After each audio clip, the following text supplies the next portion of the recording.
Yo, what is going on, everybody? It's your boy JC from JC Sports Talk, and I'm with my man, a Rams content creator. He been, supporting me left and right since I started. So, without further ado, man, what's up, man? Tell the people who you are and tell them what you're about and where they can find you at. And before you even said that, both links are in the chat. Tonight is going to be fire. Eagles versus Rams game preview. Let's go. Yeah, so JC, definitely thank you for having me on. I know when the Niners played the Eagles in the NFC Championship game, I came on your stream. I talked my shit against the 49ers. You know what it is. Ramsoholic, you see it right here. You could find me on YouTube, on Twitter. You could find me at Shay Tweeted at. All I do is post Los Angeles Rams content. I've been a fan since 2001, so I'm not one of these bandwagoners. I got a lot of experience with this team, and I'm excited to spend this Friday night talking about the game of the week. Yes, sir, man. Hey, who would have thought, man? Yes, everybody is talking about Dallas versus 49ers. But before we get to, I guess, the main course, right? You got to have the entrees, the appetizers. You know what I mean? Something to like, oh, my God, this tastes pretty darn good. You got Rams versus, Eagles versus Rams.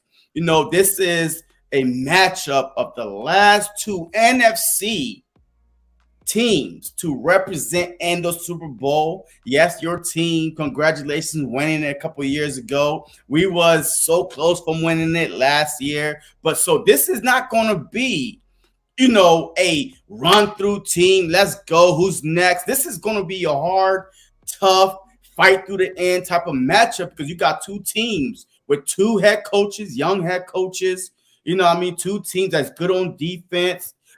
They are good on offense, so I can't wait to get into this matchup. But who would have thought that the game, America Game of the Week, would be Eagles versus Rams, especially the way people been trashing the Rams before they even got started. But we're going to get into that. But the first thing first, we're going to talk about the injury report. So the first thing for the Philadelphia Eagles, man, this is the Eagles injury report right here.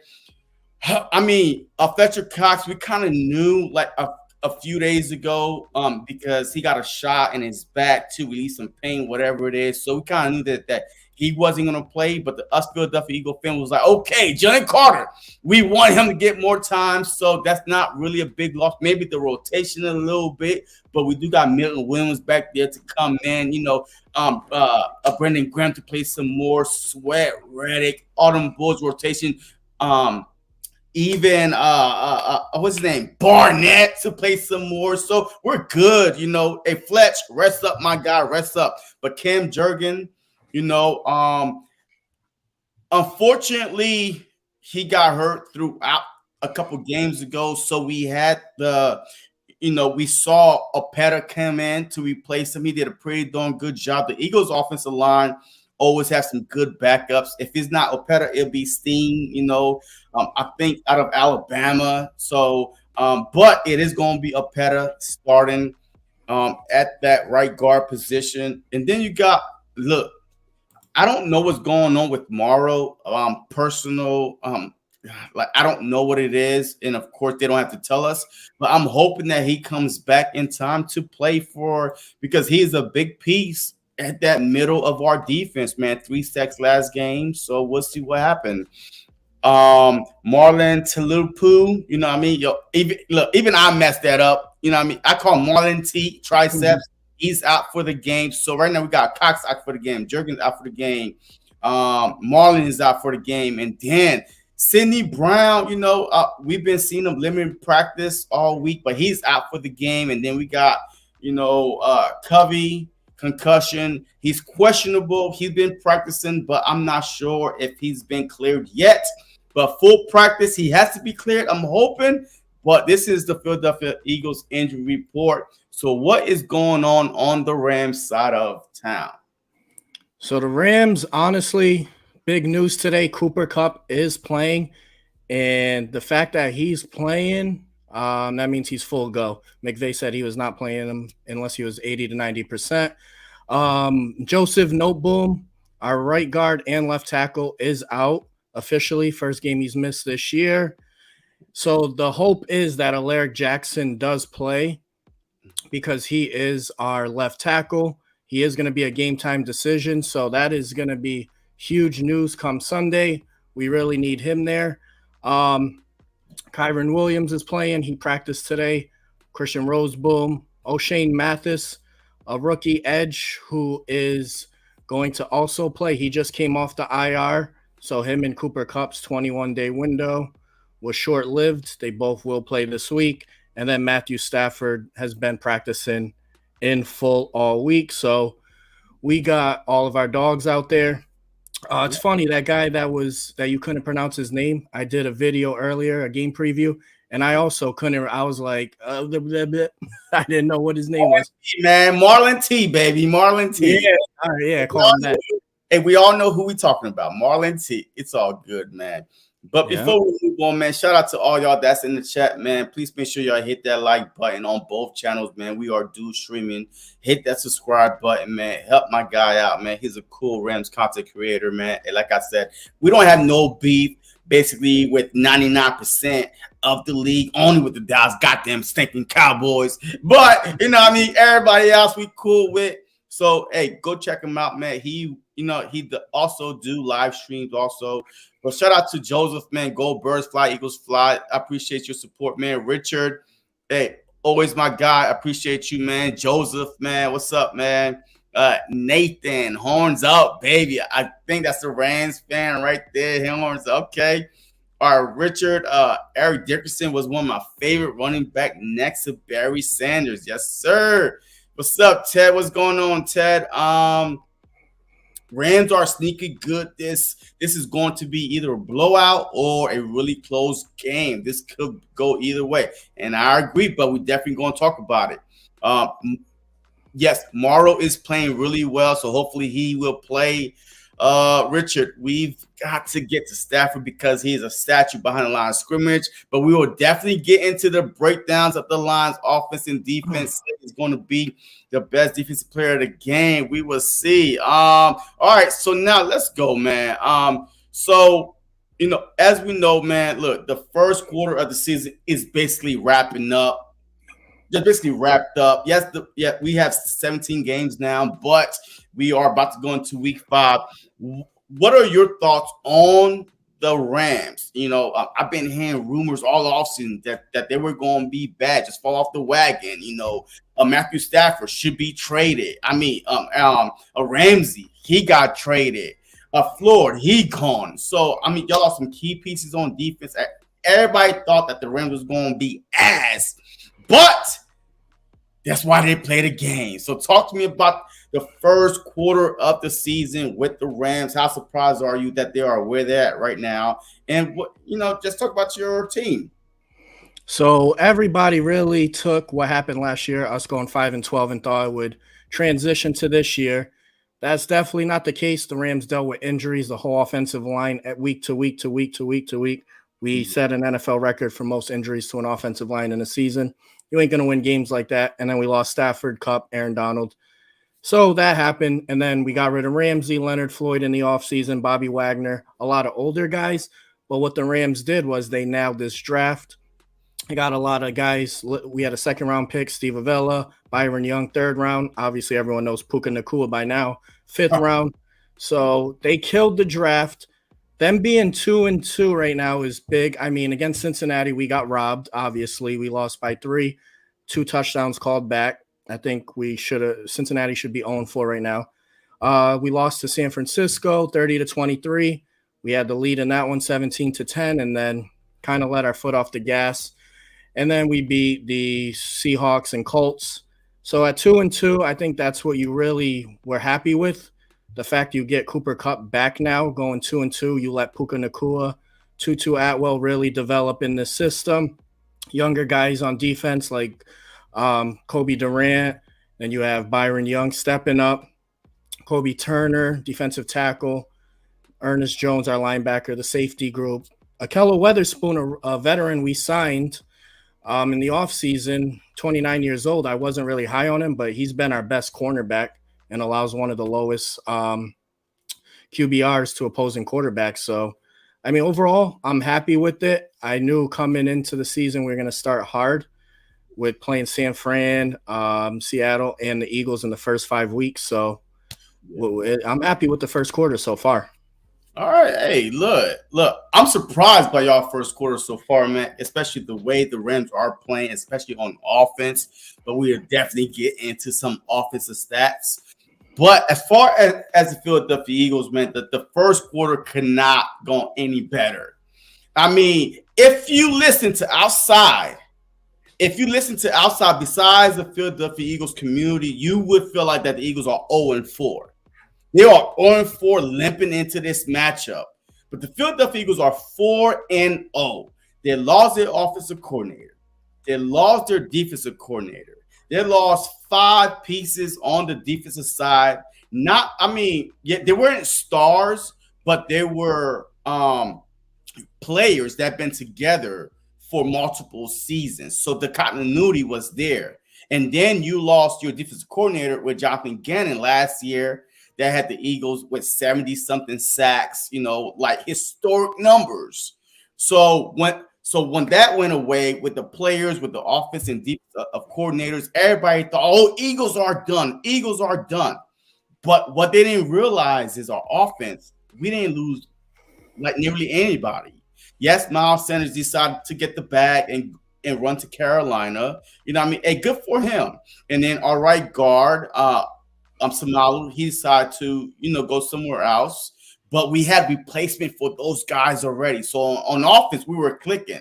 We still had our key players with Goddard, with AJ Brown, Smitty, and the main guy, Jalen Hurts, he's still there. So offense, we knew that there was going to be fine, but we knew that the growing pains was going to be on defense, try and get these guys meshing. But the Philadelphia Eagles are 4-0. But if you listen to everybody else, they are 0-4. I don't understand it. It's hard when a team even make it to the, NFC Championship or the Super Bowl. The following season, they get depleted in free agency. That's why it's so hard to go back to the Super Bowl. But some way, somehow, the Eagles are 4-0. They lost, offense, defensive coordinators, and players.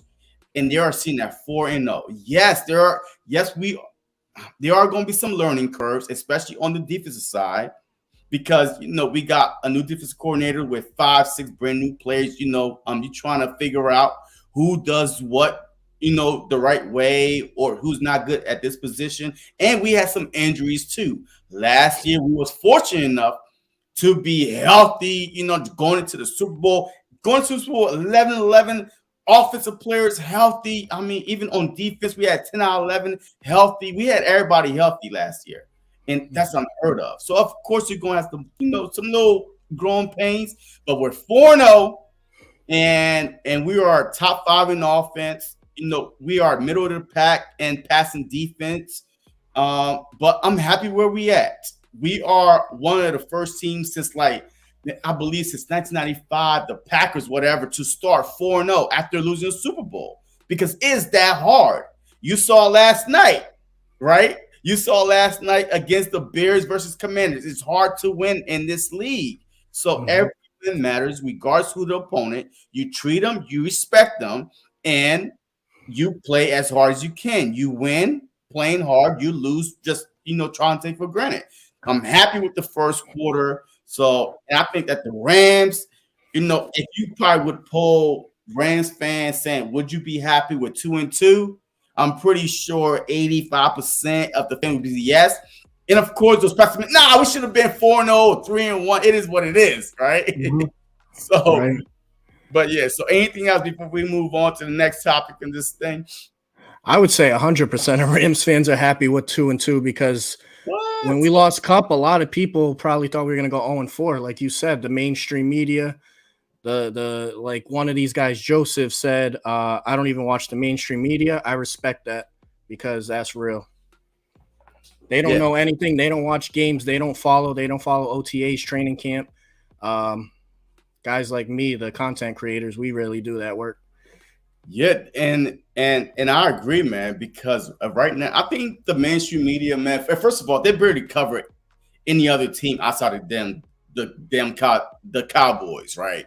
I mean, Mhm. they act like look, there's not 31 other teams out there. It's always the Cowboys, good or bad. It's always the Cowboys, but that's fine. That's fine because the blue collar workers, the Rams fan, the Eagles fans. That's fine. We don't care about all the hype, Right. right? I mean, look, it is what it is. We love being the team that come in and say, you know what, that's all right. If we're not getting the coverage, but the games are played on the field on game day. Lace them up 100%. and let's see who's up. You know what I mean? So, but anyway, man, hey, we know that me, you, Eagles, Rams got an upcoming matchup this upcoming weekend. So I would like you to talk to me about your Rams offense, right? Mhm. Y'all are, let me see right here real quick. Y'all are top. Y'all are the one, two, three. Y'all are the four, you know, basically offense in the NFL, and the Philadelphia Eagles is right behind you with the 10th of percent, like 392.8, 392. So how surprised are you, man? Just talk to me. Without Cooper Cup, your Rams Mhm. are still top five in the NFL in offense. I'm not really surprised. I'll be honest that I knew they would be a top 10 offense. I am more surprised that they did it without Cooper Cup. But we have Sean McVay as a coach. We have Mike LaFleur as offensive coordinator that we took over from the Jets, and them two like to run the same style offense. So it was just a match made in heaven. Um, our offense versus your offense, you're taking probably the two best duos in the NFL in Cup and Puka and Devontae Smith and AJ Brown. And yes, I'm gonna throw the Rams duo already in there because Cooper Cup is the But best you wide haven't seen it receiver. yet, though. You haven't seen Cup Oh, you're and gonna see this week. at the same time, and you also don't know how that did they say it was a Hamstring. yeah hamstring, but it was like a genetic or some kind of like odd hamstring, like Well, injury that he had or whatever. He was seeking a second opinion. yeah, the second opinion ended up not being as bad as they thought. I Yeah. guess it was kind of overreaction. They played it slow, but it's going to be super hard to stop them two guys. You throw in Tutu Atwell, who kind of is like your Quez Watkins. These offenses are very similar. I would say you guys just have what you guys have is you have that fast quarterback. So we have to contain Jalen Hurts. But overall, with these two offenses, if you bet uh, football, if you're like a prop better, take the over 50 and a half. This I got Oh, it. I ain't yeah. gonna get my score right now. I'll wait for that. But take the over. Oh yeah, yeah. Absolutely. 100%. Absolutely take over 50 and a half for sure. Look, I think that this is going to come down to whoever had the ball last, maybe. But you know what I mean, just me respecting the Rams offense because once again, if you missed it, they are the number four scoring offense in the league. I mean, the passing yards per game is 288. The Philadelphia Eagles is 226. The rushing yards per game is 104. The Philadelphia Eagles is 165. The Eagles put up 29 and a half points a game, and the Rams put up 24. So that is probably the only biggest difference is, opportunities because the Philadelphia Eagles, we definitely going to get into the defense. But the Eagles, like they do have a lot of opportunities to put up more points because of the three and outs, especially in the first half. So, but with the Eagles offense wise, look, I'm very happy where we are at on offense. Jalen Hurts don't need to throw for 400 yards, but when he has to, he will. He threw four against the Washington Commanders because he had to.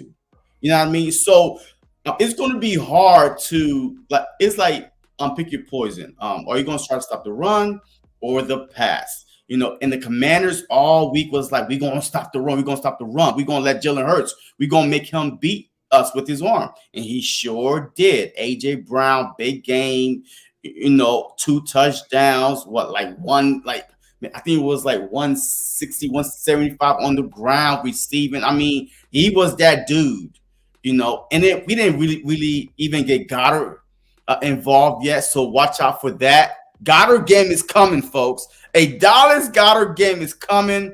We saw the Devontae Smith game already. We saw the AJ Brown game already. But we need to see Dallas Goddard. And then if all 3 of them start getting going, it's going to be hard to stop this Eagles offense. But I'm glad we top 5 in offense, middle of the pack in passing. But number 2 in rushing, the only team that's above us is the Miami Dolphins. Of course, because everybody's fast over there, and they be up so much, all they gotta do is run the ball. But I'm happy where we at the first quarter with the offense wise. But without further ado, let's move on to the defense, man. The Eagles defense. So talk to me about the Rams defense. The Rams defense is obviously led by Aaron Donald. Everybody should know who he is. And then after that, a lot of people probably don't know who else is there. A lot of young guys, but this secondary is playing good. I know you brought up Dallas Goedert last week. Goddard, man. Some respect on his name. Goddard. I got her. So he hasn't been doing much, but if there is a game, this is where we struggled last week against the Colts. They had these tight ends I never even heard of score touchdowns. Versus wide receivers, though, the Rams have only allowed 1 receiving touchdown to a wide receiver all year, and they played guys like Chase, DK Metcalf, all that, and DK was the one that scored in the first game of the season. So this is going to be a big test. Obviously, I think your wide receiver group is better than what we faced, but we faced some solid wide receivers. We need to get pressure. That's for sure. And then on your side, I know the Eagles have one of the best front fours, probably them right behind San Francisco. But the secondary, from what I'm seeing numbers-wise, you guys are like 5th in yards allowed, and then you've allowed 9 receiving touchdowns. So this has to be a Stafford game. We have to throw. You guys allow under 3 yards per carry to running back, so I don't think Kyren Williams is really going to be able to run. Even with Fletcher Cox out, you guys have enough depth pieces like Jalen Carter, obviously probably defensive rookie of the year. So we're going to have to watch out for when we run the ball. We're going to have to pass this ball, to be honest. And I know your slot is where you guys have injuries, and you just signed Roby, so Cooper Kupp plays in the slot, so that's who you guys will have to cover. Yeah, look, man. The Rams defense, I think I have it up here. Hold on. Let me take these comments down real quick. The Rams, let me see. All right, the Philadelphia Eagles defense, overall, just based on the amount of passing yards, blah, blah, blah, they allow, and we definitely will get into it, it's like 18th, and the Rams is like, I believe, top 10.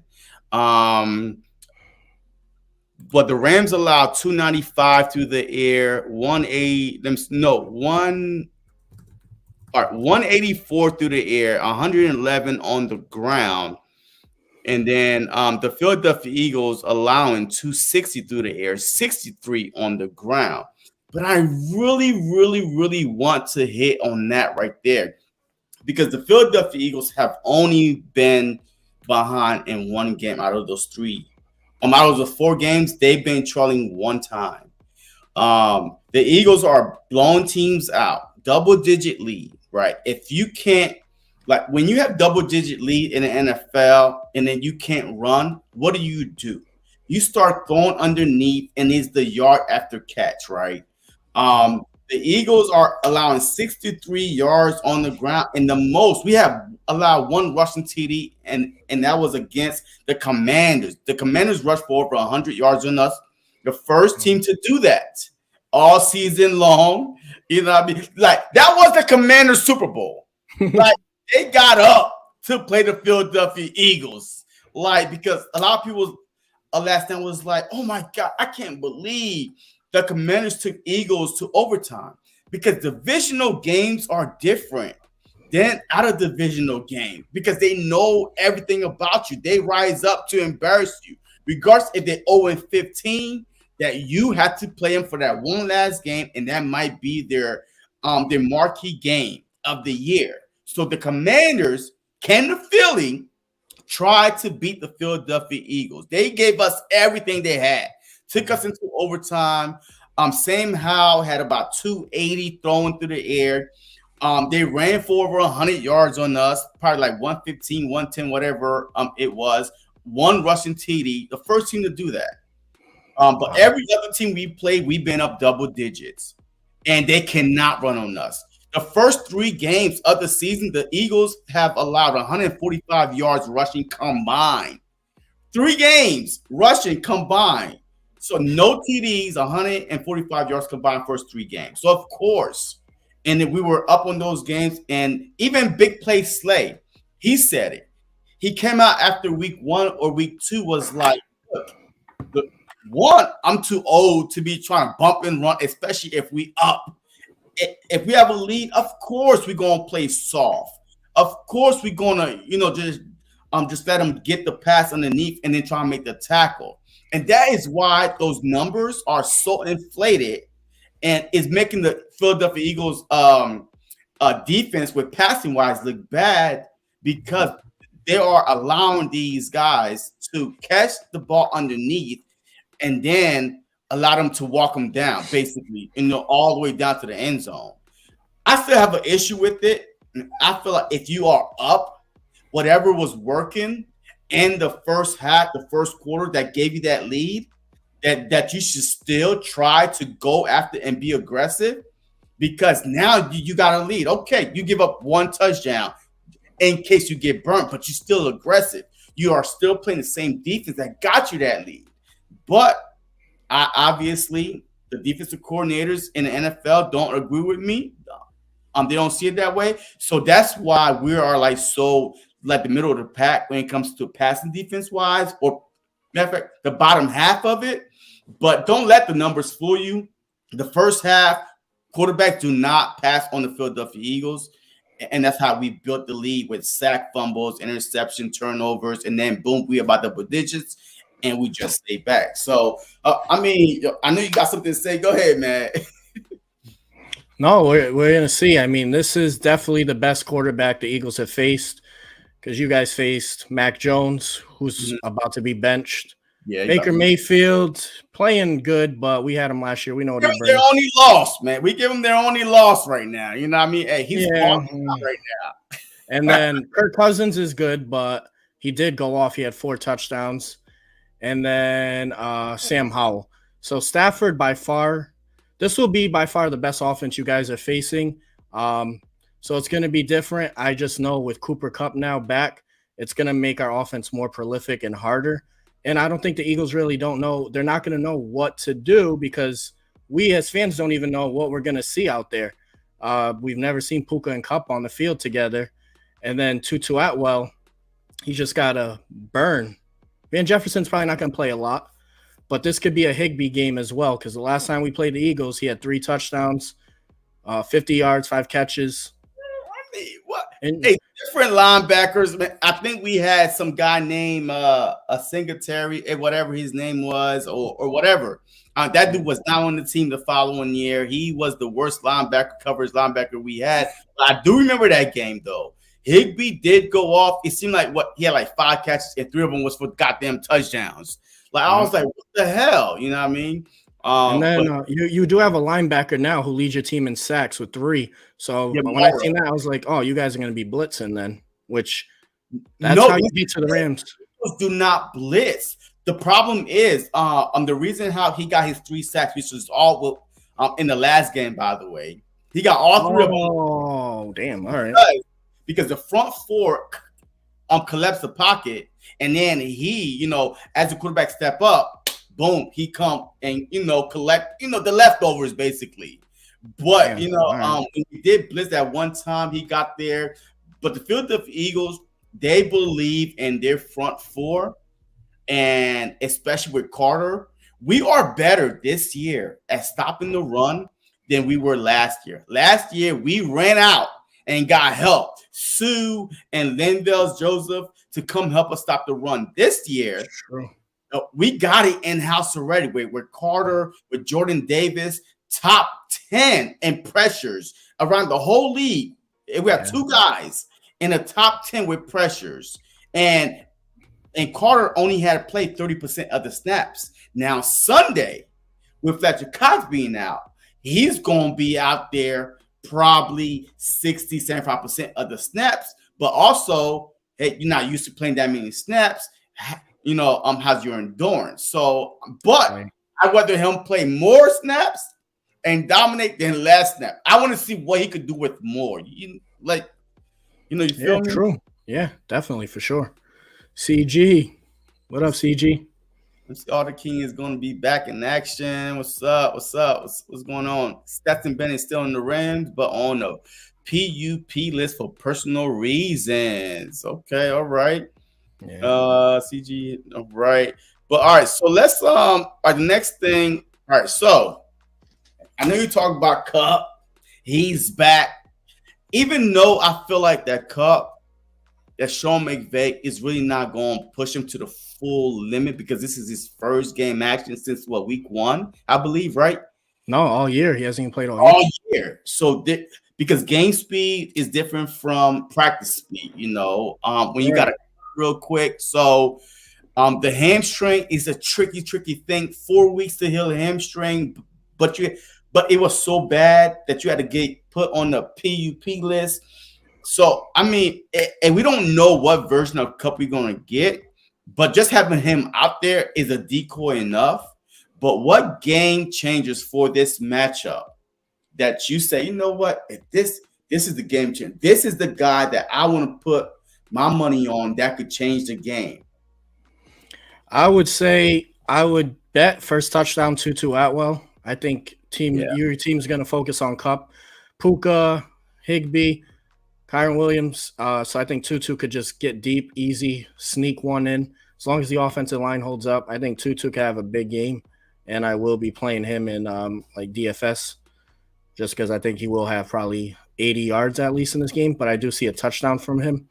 And then Cooper Kupp, because Sean McVay said it many times, he is not playing Kupp unless he is ready to play. He's not going to play him if he's just able to practice, all that. And this is Cooper Kupp. He's a smart receiver. He's not the fastest, but he knows how to read zones, and he runs the slot. So he's not going to have to worry about really being outside and getting deep, using a lot of speed, short into intermediate routes.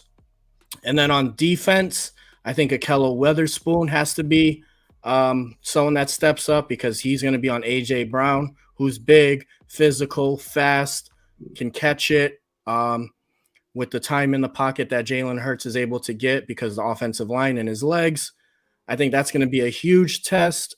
We seen it last week with Anthony Richardson, but Richardson doesn't have wide receivers like the Eagles, so there's a little bit of a difference there. But I would say those three guys have to step up, and obviously I just threw Kupp in there because it's his first game, and I just want to see what he's going to do. And I think this is a great game for him to come back to, not Arizona next week. I wanted to see him this week because this is the game where we'll need him the most for sure. I mean, sure. Look, a lot of people want to come back to an easier matchup, just to make sure that he's nicely warmed up for the harder matchup. But you want the opposite. Hey, you want the reverse. Hey, I want the harder matchup. Look, I'm going to tell you this right now. The Philadelphia Eagles struggle in the middle. Tight end, receiver, the middle is wide freaking open. I've watched every Eagles game, and I've been to one Eagles game so far this year, and it's frustrating me. Like the outside with Bradbury and Slay are good. You know what I mean? Last game we had when we played the Commanders, we had Slay at the slot, but we did that change versus the Tampa Bay Bucks. He did pretty good, but Job outside was getting beat by Mike Evans, big physical wide receiver with experience. So right now, and that's why we went out and signed Roby because he played his 10-year career, a lot, like maybe 80% is in the slot. I don't know if he's going to start or even play this game, but that's for the future. But we just got to get through one game without him starting. But our slot position is going to look better once Roby get in the mix. But right now, that's the weak link right now is the middle. Regardless if it's Bradbury or whoever, the middle seems to be open. Hunter Henry, he ate us up, big physical tight end from the Patriots, ate us up in the middle. I mean, a lot of fast wide receivers, freaking Scary Terry, Dots, whoever they put in the slot, in the middle of the field, seems to be eating. So that is my biggest concern. I'm really not concerned about on the outside. Even on the outside, I feel like with our safeties, if we play two safety help over the top, that blanket shit. If you saw that saving tackle he made against Scary Terry, where his cleats was on his arm and it was out. Yo, he's been like he at least right now, just based what I saw, he's at least top 5 safety in the league right now. Interception, making good tackles. This dude is a ball hog, and he will come down and help tackle. But definitely outside, we're good. We got to focus on your tight end, Higbee. Big body, you know what I mean? So I'm afraid for Higbee. You might be right, but I definitely don't think he's going to get 3 touchdowns, though. We're going to put a hit out on him. Something going to happen. We're going to try to hit. Hey, no way. After you score 1 and you look like you about to score 2, it's over. So hopefully Higbee is not going off for 3-4 touchdowns. But I'm hoping that our defensive coordinators see what I'm seeing, at least put a corner on Higbee, safety help in the middle. But Maddox, last year, Maddox had played our good tight ends with Kittle, with Kyle Pitts. He shut them down, but he's hurt. So that is the weakness on the Philadelphia Eagles defense is the middle. Nice. Yeah, that's what I figured too. You're outside, you have Slay. You still have Bradbury, right? At cornerback too? Huh? You still have Bradbury too at cornerback, right? Yeah. So, I mean, him and I don't Slay. know if he's going to play outside or the slot because the past 2 games, he's been in the slot, yeah. He's been in the slot. But Joe been getting cooked on the outside. So that's why now it was like, all right, hey, let's try to, let's go sign somebody. And then put him back on the outside, and then hopefully because I think it's easier to help on the inside than the outside because the outside, right? But the inside, you could drop your linebackers 5 yards, 5 to 7 yards deep. Your safeties could help, over the top. But when you're on the outside, man, you got to man up. Hey, we saw Forbes getting cooked left and right, because double moves, by Slay, by Moore. So I rather have an inexperienced inside with help, with a lot of help. If not one-on-one help, a lot of help, then have him on the outside because one bad move on the outside, you burnt for 6. You know what I mean? So one bad move on the inside with help, it's a big game, Yeah. What up, Bird Gang? What's up, man? All right, so now let's talk about the 3 keys to victory. All right, the Rams, if they should win, matter of fact, give me 6 keys, right? 3 for the Rams. If the Rams should win, they should do this. And if the Philadelphia Eagles should win, that's how you stop them, the Rams. So give me 3 keys for the Eagles defense and 3 keys for your Rams offense. So the Rams, they got to get the pass game going. Obviously, as I mentioned, you can't really run on the Eagles. So if we're not able to run, we have to pass. We need points, right? Play action as well. Even though we're going to get the run's not going to be that effective, we're still going to have to run. I don't want McVay to get away from it because then you guys can bring that blitz and you could bring that extra man to come attack because we're going to be one-dimensional. So even when the run's not working, we still got to run the ball. Even first down, just get 1-2 yards, just so Stafford could open up the play action because that's when he's most effective. And then on defense, we have to stop the run. DeAndre Swift has looked like way better than Miles Sanders. He's looked like your best running back in a long time. And Swift is a guy that kind of The fell NFL, under the radar. yeah, the second leading rusher in the NFL, and he basically had one carry, 3 yards in the first game, and he's only behind 90 yards That's behind. crazy. So Swift has just been balling. I mean, we got to stop the run. Oh, and so that'll be my three keys for the Rams. For the Eagles, it'll be the opposite. It'll be you have to run the ball, but not up the A, B, C gaps. That's where the Rams are really big now. We're really big up front. The Rams really made an effort to get big guys up front in the draft and free agency. You have to beat us on the outside. There's a guy named Michael Hoych. I know all the Rams fans tuning in know who he is. We hate this guy. He's horrible. He's 310 pounds and he plays a dime package set. He'll be a nickel slot, sometimes covering guys like Jamar Chase. He got burned last week by Mo Willie Cox. So if you could run Swift to his way, Swift is going to burn him. That guy is really our weak link on defense. And I hope we get John Johnson more involved there. But that's one key for you guys, because if you could run on us, then that'll open up the play action as well for you guys. And then it could be very hard for us to really stop this offense. On defense, you got to get pressure on Stafford. That is 100%. If you give Stafford a clean pocket, he is one of the best quarterbacks with a clean pocket. He could really find the open guy. He doesn't go for a first read. If you let him look at his second, third guy, you give him that much time, he is going to beat you bad. So I would say you guys will have to get pressure. And then your secondary, the middle you mentioned, is your weak spot. So you will have to make adjustments to stop the middle. Because Stafford throws a lot in the middle. When we beat Seattle 30-13, that's what we did. We dominated the whole middle. We really didn't go outside at all. Obviously, McVay switches it up. Against the 49ers, we couldn't pass in the middle because they have Fred Warner, Dre Greenlaw. So that would be the keys. And overall, I think this is going to be a great chess match because there's so many styles in this game that could like work for either team that we really don't know what's going to happen. I just hope for a great game, and obviously the Rams come out on top.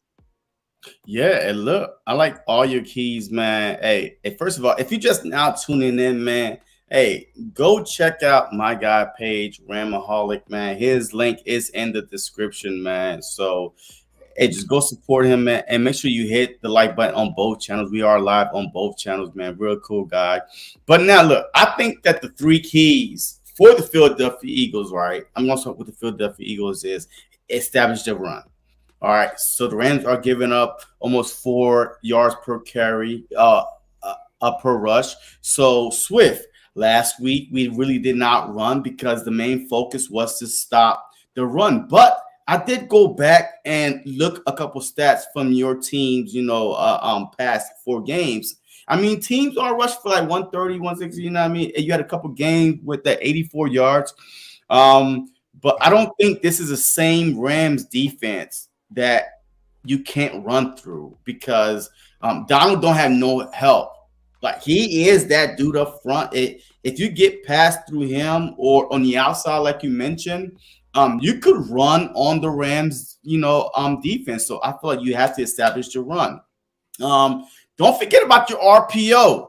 Your RPO opens up everything. Not only just hand it off, boom, boom, boom. You need to go back to the RPO, the run pass option, which will probably hold the linebackers and have Dallas Goedert open, AJ Brown, Smitty, Quez, or OZ. So whoever play. Establish the RPO, establish your run game, and my last key to victory, get after Matthew Stafford. This dude had 5 interceptions the past 3 games. He only thrown for 3 touchdowns. Yes, Cooper Kupp was not there, but still, that means that he's getting pressured and he's just throwing it up for grabs. 5 interceptions the past 3 games, only 3 touchdowns. So you could definitely get some pressure into Matthew Stafford's lap. And just like any other quarterback, I don't care how great you are. We saw Peyton Manning, Tom Brady. Once you start hitting the quarterback, rushing up the middle, they love just to say, you know what? Either they're going to swallow it for a sack or they're going to just try to throw it up for a Hail Mary and hope somebody catch it. But definitely get pressure on Matthew Stafford. And if the Rams should win this game, that the Rams to me are a very dangerous team, but unpredictable team. Because they did not have Cooper Kupp, but they had, my guy. He's on my fantasy roster. I call him Pakuka Nuka. You know what I mean? Hey, I call him that. You know what I mean? Pakuka Nuka, because I don't give a damn about how you say his name. He is on my fantasy roster. I picked him up on waivers. Like I think week 2 or 3, I snagged him up, and he's been amazing for me. So I definitely think that having Kupp and him together, if I'm the Rams, I'm putting both of them in the goddamn slot. I'm wanting 4 wide receivers. I'm spreading the Philadelphia Eagles out. I'm putting both Nuka and Kupp in the slot and have them run all crazy because they look the same to me. They're like clone. Like if you put Kupp jersey on Nuka, I would not know the difference. I mean, maybe his hair, maybe he's like a little bit slightly built bigger, but they are great route runners. They are really, really good at catching the ball through traffic. But definitely the Rams need to establish a pass. Like you said, they need to throw on the Philadelphia Eagles. The middle. Attack the middle. Higbee and with your slot wide receivers, but stay outside. Do not go outside because Slay is always ready to jump. Bradbury, our biggest physical corner, you know what I mean? He's ready to get his 1 interception, because he had none so far. So I would say, just stay out. Don't go outside. Just stay in the middle. Just attack the weakness until the Philadelphia Eagles prove that they could stop it. And then, you got some wiggle room. Yes, you're right about just try to keep running on the Philadelphia Eagles. But after a while, it's just like, man, I'm confident enough, man. You're not running anything. So the play action, if you're getting 1-2 yards, you're not doing no progress. Like, especially in the third quarter, we just gonna be like, hey, there's no play action. Just go for Matthew Stafford. Y'all have been sacked 11 times. Jalen Hurts, no, y'all been sacked 9 times, and Jalen Hurts has been sacked 11 times. So definitely, there's some room to get after the quarterback. So, but yeah, contain Carter because he's about to be a game wrecker for real. His first time starting, he might get a lot of reps. He might go in y'all favor or against y'all. I don't know because this is going to be his first time. I'm just getting so many reps. So who knows what might happen. But anything else, man, you want to add before we, kind of wrap this up? Yeah, so I know you got a live stream in 8 minutes. So everybody, I know at 8:30. What time is it? Yeah, that's all right. So I know we both got over 10 people in our streams. Everybody smash the like button. The Ramily, make sure to subscribe to JC's YouTube as well. He's a real good Philadelphia Eagles fan, killing the content, real talk. Of course, Ramily, Ramsoholic. I appreciate everybody. I just started my YouTube 4 weeks ago. We just surpassed 300 subs, so it's growing. I'm going to keep grinding because I love the Rams, and I really can't wait for this game this weekend. Should be the game of the week. People will say Cowboys, Niners, but regardless, these are the 4 best teams in the NFC: Rams, Niners, Cowboys, Eagles, both division rivals as well. So, hey, let's get it. Appreciate you, JC, man. Great collab, bro. For real. Yeah. Hey, look, and no problem, man. And now I know this is going to be hard for you to say, but give me your score prediction and who wins. So I got the Rams winning 40-3. Wow. Hey, I got respect for the Eagles. So 28-27, 4 touchdowns for the Rams, 3 for the Eagles with 2 field goals. I've just been dreaming about that. And boom, that's what I came on. 28-27. We will get the ball last, and Stafford is going to get a touchdown game winner to Cooper Kupp. Oh God, man, you did the play-by-play and everything right Yes, now. sir. Oh, okay. So I think that this game, that the Philadelphia Eagles once again is going to have a double-digit lead, 10, 13-point lead somewhere in there, either the first half, the third quarter. They're gonna be like, hey, look, we got them, and they're gonna let the Rams pass on them, nickel and dime with Cooper Cup, with Puka Nuka and Higby all the way down the field. I think this game is gonna be on the number one leading scorer in the NFL, Jake Elliott, 48 points. He scored by himself. But guess who's third? My other kicker, your kicker, Brett Maurer. he is third. Wow. He's at 44. So he scored 44 points. Wow. And Jake Elliott has scored 48. So this is a great matchup. Like, these teams are pretty even. Everybody expect the Eagles to be like, oh, y'all were in the Super Bowl last year. Y'all should be blowing teams out. No, because every team we play, we going to get their best. Because you are going against, one of the favorites to actually go to the Super Bowl, right? So you want to, make a statement for yourself. So, of course, every game is going to be hard. A win is a win. 1 point, 100 points is hard to win in the NFL. A win is a win. You keep winning because that one win that that one loss that you have, like the Cowboys to the Cardinals, might cost them later on down the road. That's why you never take no team lightly. I love the Philadelphia Eagles players' mindset, mentality. They never talk trash. In the media, they're all humbled. And that's how you keep winning, man. You win, you say thank you, God, and you move on to the next one. So I feel like that this game is going to go down to the wire. I'm calling the score 31-27, forcing the Rams to go down and score, but it's not going to happen. So 31 Eagles, 27 Rams. There's no Matthew Stafford heroic. There's no Cooper Cup touchdown. Keep dreaming in La La Land. There's none of that. Eagles are going to win this game 31-27. I appreciate you, man. For all you Philadelphia Eagle fans, man, go check him out, man. Like I said, he's one of the cool ones. He ain't no Cowboy fans. He sure ain't no Weiner fans. So you definitely need to go check him out because he got our back, man. But any last words, man, before we get out of here, man? No, I'm good. I appreciate everybody for joining in. This was a great episode, great Friday. Take care, everybody, bro. For real. Yes, sir. Yes, sir. As always, go Birds. Go Rams.